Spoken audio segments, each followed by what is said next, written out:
Un blindé américain arborant à la fois le drapeau russe et le drapeau des États-Unis, engagé au cœur des combats dans la région de Zaporizhia. L'image est saisissante et hautement symbolique. Abonnez-vous et partagez cette vidéo pour rester informé des tournants les plus inattendus de ce conflit. Des équipages de chars russes du 70e régiment de fusiliers motorisés ont transmis des images exclusives d'un véhicule blindé de transport de troupes M113, capturé aux forces ukrainiennes. La scène se déroule près du village de Mala Tokmachka, un secteur particulièrement disputé dans le sud de l'Ukraine. Le blindé, d'origine américaine, avait été livré à Kiev dans le cadre de l'aide militaire occidentale. Conçu dans les années 60, le M113 a été utilisé dans plusieurs conflits, du Vietnam au Moyen-Orient.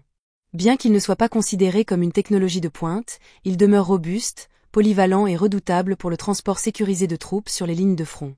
Les soldats russes assurent avoir récupéré l'engin en état de fonctionnement avant de le réparer et de le remettre en service. Dans la vidéo diffusée par le correspondant de guerre Vlad Andritsa, le véhicule circule désormais sous des couleurs inhabituelles.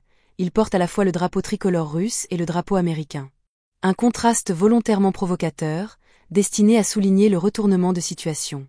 Au-delà de l'aspect symbolique, cette récupération illustre plusieurs réalités du terrain. D'abord, la guerre en Ukraine est marquée par une intensité, telle que les matériels changent régulièrement de camp. Un blindé capturé, remis en état et renvoyé au combat, traduit à la fois l'improvisation et la capacité d'adaptation des forces en présence. Ensuite, cela met en lumière la dimension psychologique du conflit. Utiliser un véhicule fourni par l'allié américain à l'Ukraine, puis l'exhiber sous bannière russe, c'est envoyer un signal fort, un message destiné autant aux adversaires qu'à l'opinion publique internationale.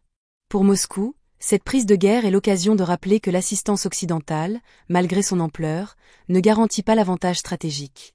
Pour Kiev, elle souligne la difficulté de conserver l'intégralité des équipements livrés par ses partenaires, surtout dans des zones où les combats sont acharnés.